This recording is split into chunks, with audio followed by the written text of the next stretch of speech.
Did you pick those this morning? I did. And don't you look how nice they are? Look at there.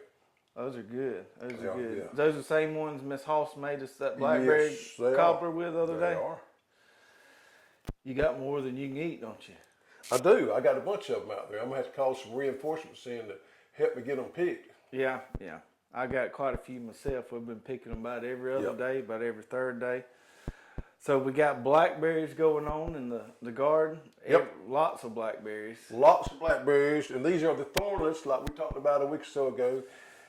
You don't get injured picking them, and I tell you, it's one of my favorite things in the garden because it don't take a lot to make blackberries. And when they're ready, you can make wine, you can make jelly, you can do cobbler, all sorts of stuff. They're really, really good. Eat them raw. Yeah. You can go out there and pick you a bucket of them in no time. Yep. I got a bad horsefly. Same one every day I pick mine out there. Aggravates the fire out of me. Yep. Same one. I named him Horsey. Horsey, yep. Yeah. But have to swat him away every time I go out there. But what else we got going in the garden? Well, we got cucumbers. We do got cucumbers. Before we talk about our cucumbers, let's do a little cucumber test. So what we call that right there? We call that a pickling cucumber. That's right. So that's what we call a pickle. What we call that? We call that a slicer. Exactly. So we call that a slicer. That's a pickle. What if we got one that's a lot bigger than this? What we call that? Jumbo? Call that chicken food. Chicken food, okay. Yeah. So if we let them get too big, we just throw them to the chicken. So this is what we call a pickle. This is your pickling cucumbers. This right here is your slicer. These are the ones you're going to put in your salads or stuff like that. So this variety here is a newer one, excuse me, that Johnny's just come out with called Max Pack. It's a F1 hybrid.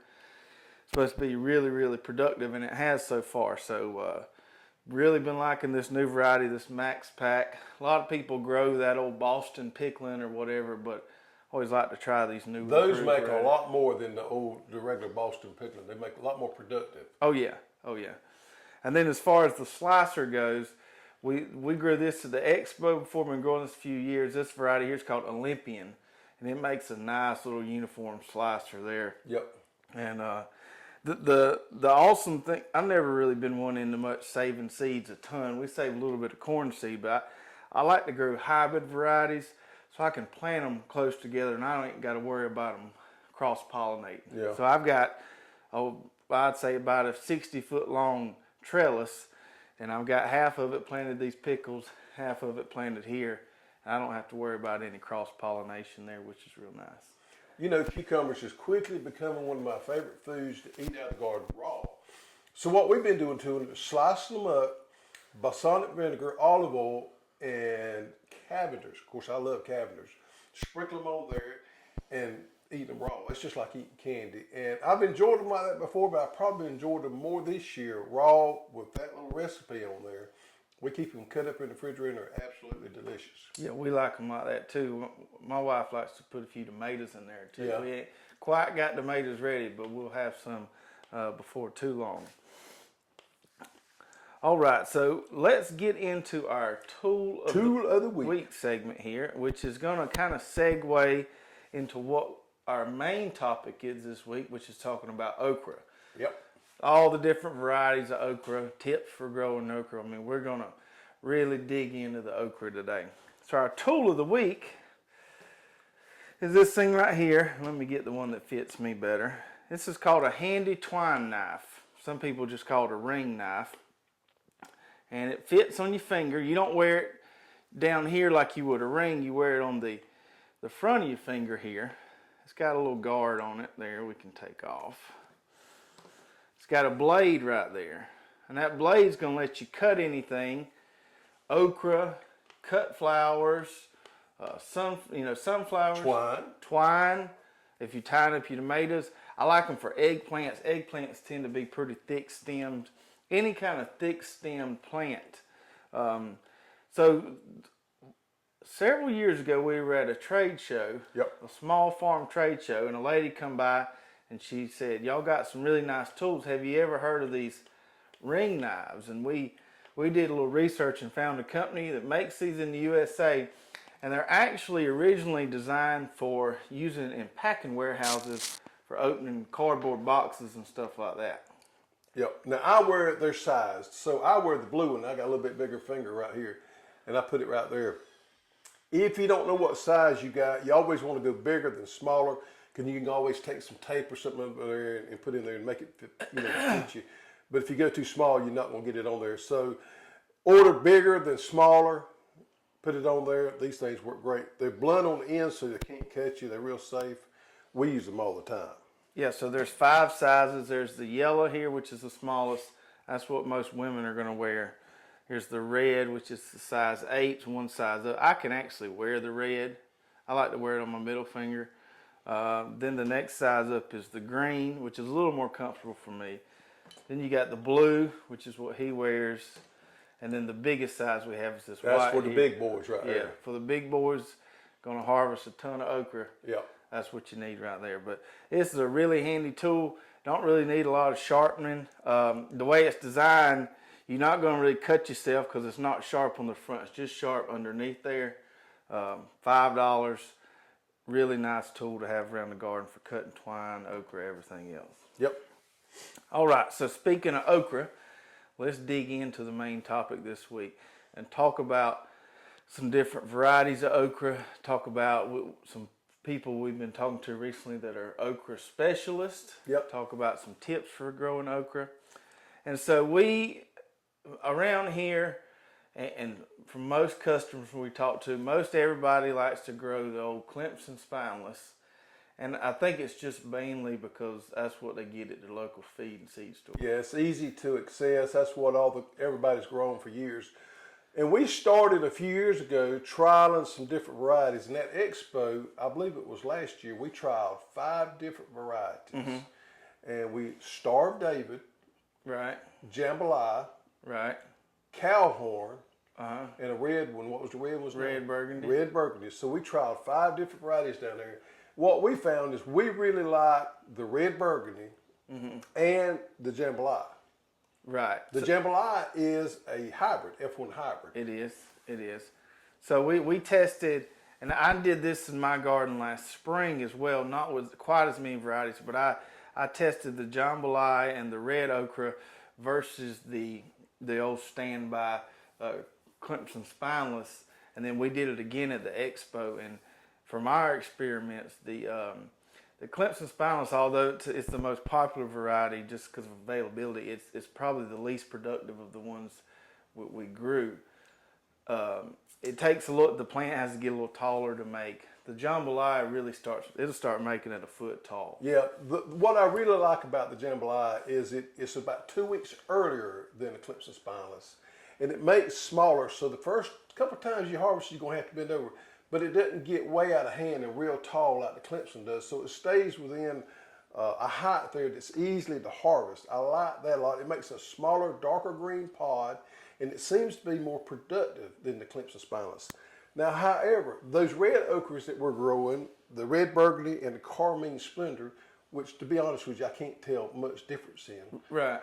Those are also very good in the fact that they're a little bit longer. And if you're interested in doing a lot of pickling, that's probably the variety to go with because it has a thinner wall there and it's a lot more conducive to pickling than the jambalaya. Now, the jambalaya is a great frying okra, but if I was strictly going to do pickling, I would grow some of the red okra. I think it's got probably the best attributes as far as pickling goes. Right. So you got as far as the red okra goes, like you said, you've got the red burgundy, which you can find in a lot of places. And then Johnny's this year came out with a variety called Carmine Splendor, or maybe it's Carmine Splendor. Right. But when we were up there doing our tour, they claimed that they brought that variety on because it was more productive than the basic red burgundy.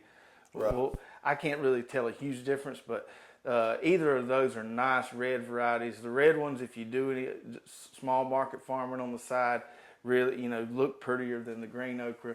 When you cook them, they're going to become the same color, but they're a little more eye-catching. Yeah. Now, the Star of David was an interesting okra to grow, but it wasn't one of my favorites. It was short and stubby. It was fat. It's just something I want to grow, and it's an old heirloom variety.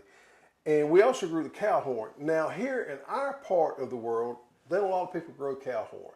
But out in Louisiana, out in that area, they love cowhorn. Cowhorn makes a long pod, and they use it a lot in gumbos and things like that. Right. So You know, it's according to what area you're in, is what varieties are popular for that area. We seem to fry more okra in our part of the South over toward Louisiana. You know, they do a lot of the gumbos out there, so the cowhorn is more popular there. Yeah, the Star of David to me is the best. I like it for frying. I really don't like it for anything else, but it makes those big, wide, round pods, Yeah. and it soaks up the batter and grease. I actually got that idea from our friends over Deep South Homestead, Okay. Danny and Wanda. They grow the Star of David. They said that's their favorite frying okra over there. So we really like that variety. So if you can get your hands, you know, there's tons of places out there to get okra seed besides what you get at your local feed and seed store. Try something new, because you know you may run across something that you really like and really grows well for your environment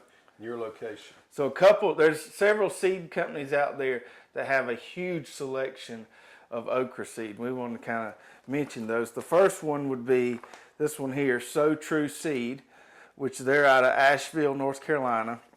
And you can see here they've got 2 pages or so of okra varieties in their catalog. So definitely check them out. Yeah, SoTrueSeed.com. Yeah, Chris Smith is actually their marketing director, and I talked to Chris here a while back, and he told me he was writing a book, and the book was going to be In Defense of Okra. So I called Chris yesterday to get an update where he was at on his book, and it's going to be released next year, next April, I believe. And he said he told me some interesting things about okra. He said he was trialing 60 different varieties this year. That's not 60 different varieties. I had no idea there was that many. But he actually said he has 135 different varieties in his collection that he has accumulated through seed swaps and from other seed companies and families that have kept, you know, a particular variety growing for years. So he has 135 varieties in his collection, but he's actually trialing 60 varieties, and he has a blog. So on this blog, he's going to try to keep updated the way these varieties are growing out and that kind of thing. But I thought it was interesting because I had no idea there was that many varieties of okra out there. Right. His blog is indefenseofokra.com. Yep, it is. And you got a link right here for that. Also, Chris told me something else I didn't know. He said the leaves on okra is edible, the flowers on okra is edible, and also the seeds are edible. They roast the seeds and press those and have okra oil. So they dry out once they let the pods dry and then press the seeds. I'm assuming. Yeah, they roast them and then they press them some way and they get okra oil. Never heard of it, but I did see some on the internet yesterday. Okra oil. Okra oil. You use it for frying or just like olive? I have no idea. Huh. Yeah, so 140 varieties. 130 varieties of okra. That's quite. Who knew there were that? Most people. Yep. You know, we've talked to most people only thought there was one variety of okra. Yeah. So some nice diversity out there. Another company that has a great selection of okra is Baker Creek Heirloom Seeds. Their website is just rareseeds.com, and they've got some really unique looking varieties. Just have to be careful. Some of these heirloom, really crazy looking varieties aren't that productive. They just look neat. But the Star of David's pretty productive, and they got some in here that are really good varieties. So Baker Creek and So True, of all the seed companies that we stay in contact with, they probably have the best selections or best widest selection of okra varieties. And Chris is also part of our group on Facebook, our Robo Facebook group. So if you have any questions, I'm sure he'd be glad to work with you. Yeah, we got a resident okra expert in our group. And if you're not a part of our group, you definitely need to join it and start posting pictures of your garden. We've got some really active members in there and some really good exchange going on, some interaction. And a lot to learn there. A lot to learn there. All right, so that kind of give you an overview on the different varieties of okra. Let's talk about growing okra a little bit. So okra is in the mallow family, which has members like cotton and hibiscus. Yep. And we have around here, there's cotton everywhere you look, and it could not rain for 2 months, and that cotton would just keep growing and growing. And okra is almost that drought tolerant as well. Very drought resistant. However, it will yield more if you keep the water to it, but it will survive in a dry land or a drought situation. Yeah. and it's not going to need a lot of water. It really doesn't need a whole lot of fertilizer. No, it's not. It's not what we consider a heavy feeder. Yeah, so I like to. I'll put the little row start valves on my okra rows. That way I can, if I'm fertilizing my corn or tomatoes or whatever, I'll just shut those valves off, and I won't water them as much or fertilize them as much just because they don't need it. Okra does require picking frequently. It does. How often you pick your okra? About every other day. About every other day. Yep. Yeah, you got to get in there, get it. You're gonna miss a few, so you're gonna have to coming back, and every other day. You don't want them getting too long. Let's show them you. This is some jambalaya we've got growing in his garden there. If you see my 2-minute tip yesterday, I was telling you that right there about, around that size is the perfect size in my opinion. On the jambalaya, and on the red, you can let it get a little bit longer. You can let it get, but on the jambalaya, and you can feel the pods. That's nice and soft right there. When they get too big, they'll be tough, and you can't even hardly break them apart. Right. And then as far as planting okra goes, we like to do it several different ways. In the spring, okra likes a warm soil temperature to germinate. And so if we wait till the soil temperature warms up enough, we probably end up planting okra direct seeding it late April or so. Yep. But since we already got in the spring, we already will have stuff in the greenhouse like tomatoes, peppers, stuff that we're growing from transplants. We always start our okra in the greenhouse. That way, as soon as it warms up, we've got okra plants already this tall and can get a head start. One of the common mistakes a lot of people make, and I've made it before in the past, is planting okra in cool soils. It will not germinate, come up, it'll be spotty. So be sure, if you are going to direct seed in the spring, wait till your soil temperature gets up and you'll get a lot better germination. If you do want to get a head start on the game, do the transplants. We love the transplants early in the spring, and then we move to direct seeding after that because your soil temperature's up and you can get by with it. Now what we did find out last year was you can plant okra in the spring and kind of baby it along, and it'll make almost into the fall. But we did some succession planting where we planted 2 to 3 different crops, and it had a lot more vigor to it and a lot more productive doing it that way. So keeping a succession planting coming along, we got a lot more yield out of okra than trying to baby that crop all the way along. Now, one of the problems with okra is nematodes. Right. So if you have okra in the ground over a period of long time, they can suffer from nematodes. Another thing too is you want to make sure you have a good rotation.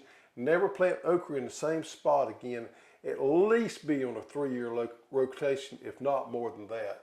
Stink bugs, as far as insect goes, and nematodes are your 2 biggest pests on okra.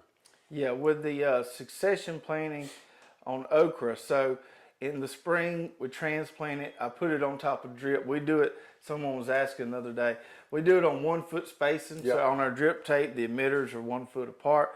Just put a transplant on top of each emitter. You're good to go. Now, when about right now, so my okra's probably 2.5 foot tall. Right now, I'm within the next week or two, I'm gonna come in and direct seed another row or 2. And then, like you said, once that first okra you planted, it eventually is going to get kind of tall and spindly, and just won't make as much. And then when that happens, you'll have another crop coming in behind it. And we figured out last year we can do about 3 or 4 plantings. Really maximize the okra. We could have okra all the way to fall, all the way to frost. All the way to frost, yeah. So okra if you start from transplants, you can have okra from May to November down here, which is a lot of okra. Now there's several ways to eat okra. That's now, right. Our favorite way here in the South, where we're from, is fried okra. We love fried okra. That's right. Bread it in cornmeal, put it in a pan, cast iron frying pan, about this much grease. Put it in there. You don't stir it. You just flip it one time. Man, that's good stuff there. Yeah. You just cook you some bacon, and that's a meal. Yeah. Now, I have eaten boiled okra before, but I'm not a big fan of it. I quit eating it. One time I ate so much of it, I slipped out of bed, and I've quit eating it since then. But it gets really slimy. It's not my most favorite thing. I've eaten it before, but the guys out in Louisiana and everything, do a lot of gumbo. I love gumbo. I just don't know how to cook it in okra and gumbo, but they do a great job with that. Also, tomatoes and okra. That's good. My great grandma, she can cook some. I don't know if this is it's a regional thing or they do it all over the country. You basically cook stewed tomatoes and okra and then pour it over white rice. Oh. And it'll stick to your ribs, as they say. Yeah. It's good stuff. And pickling. So we started pickling okra a couple of years ago, and I really like this right here. Like we said earlier, the red varieties seem to do better like this right here. And there's recipes on the internet that you can get. This particular one is a sweet type pickling recipe. Now, you may want to try a few of these, see if it's for you, but we really like these right here. It makes a great snack throughout the year. So pickled okra is this way you can save it and enjoy it year round. Yeah, that right there is a good little ball game snack. Have some folks over. Yeah. Good little summer snack. Cleans your palate well. Yeah. That vinegar in there, it's just a nice little. And these hot varieties, they sweet varieties, whatever is for you. We did some of both. I tend to lean more toward the sweeter varieties than I do the hot varieties. But if you like hot stuff, definitely give it a try. Yeah, you can put your clove of garlic in there. I put open up a piece of cayenne pepper in there if you like a little more kick to it. Lots of different ways you can do that there. Yep. All right, so that was a lot about okra. Hopefully everybody enjoyed the okra talk. And if you're not growing okra, definitely start. We tend to find people, they either like okra or they don't like okra. But if you like okra, there's a lot of different things you can try out there with it. And, step out and try something different. That's right. All right, so now let's get into our question and answer segment. So if you have any questions as any of these shows go on, put your questions in the comments, and then we'll select some of those questions to answer on next week's show. If we do answer your question on the show, you get one of these very prized possessions, very limited quantities of these. We only give these to our special show listeners whose questions we answer. So if we answer your question on the show, we'll give you one of these. If we do answer your question, just send us an email to custserve@hosstools.com with your address, and we'll get your koozie in the mail. Yep. Okay, so let's get to our first question. Our first question is from, this guy's name is Polecat5150. I bet most people don't know what a polecat is. No, well, that's a skunk. Yeah, a polecat is a skunk in the South, usually dead on the side of the road. You can smell it a few miles away. But Polecat5150 wants to know if we ever use 7 dust in our garden. He just said he never heard of us talk about it. I want to know if we ever use it. Used a lot of 7 dust back in the day. 7 dust is the old chemistry. It's a carbonate, part of the carbonate family. I believe it was introduced in 1958. It's been around a long time. We used to put it in pantyhose and walk through there and shake it on the plants. And of course it's white and it would coat the plants. It's very hard on beneficials. It will pretty much wipe out everything that gets in its way. It's one of those, that you put out there and you can control pretty much everything. Here's some of the drawbacks to it, and we quit using it a few years ago. One of them is it's rough on beneficials because it's going to pretty much annihilate everything. It's going to kill all your insects. So we try to balance out and do things that's healthy for our garden. Our beneficials grow. We try to grow more naturally than we used to. So your pollinators, your bees and stuff. It'll just kill them. So we try to be friendly to those. Another thing that most people may not realize is some of these harsher chemicals like 7 have these intervals that you're supposed to go by, these guidelines of when you apply it and to when you harvest them. And actually on 7 dust, it has a 21-day interval between the time you apply it and then when you harvest. So that's nearly impossible to figure out when the latest you can apply that. Now this is for eggplants and okra and tomatoes and things like that, but it's got a 21-day interval between the day you can apply it and when you can harvest. So that tells you how harsh of a chemical it is, and that's one reason I don't use it, because I can't figure out that span of when I want to use it. It wipes out my beneficials, wipes out my pollinators, so that's the reason I stay away from some of these harsher chemicals. Now, 7 dust has been around forever, and everybody that's got any age to them and has grown a garden for years has used it at some point in their time. But we have moved away from that chemistry and try to be a lot more friendly toward the environment than we used to be. Yeah, and 21 days is a long time, especially compared to something like a pyrethrin or neem oil that you can spray day before harvest, Yep. and it's fine to eat. You know, I'm harvesting peppers 2 or 3 times a week. There's no interval of 21 days where I'm not harvesting anything. No. So the smell of it, I don't really care for the smell Yeah. of it either. It's pretty strong stuff. It is. Okay, so the second question we have this week comes from Lewis Peter. And Lewis wants to know, do we clean our potatoes before storing on the wire racks? Says he was always taught not to wash them if storing. So if Jimmy will throw it up, there's a picture there of my potato and onion rack that I built this year, and we talked about that in one of our videos. And not just potatoes, but pretty much any vegetable, I don't like to wash it until I'm ready to eat it. Right. Water is going to break stuff down, especially greens. The potatoes, I actually, because we had to harvest them a little bit wet dirt this year, had like a cake of dirt around them.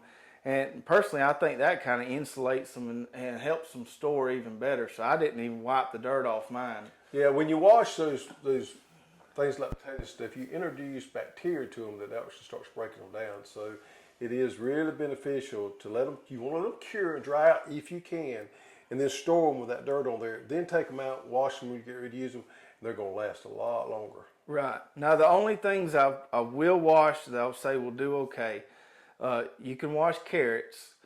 I'll wash them and then let them dry in the sun or in a container, and then put them in bags in the fridge. They do fine.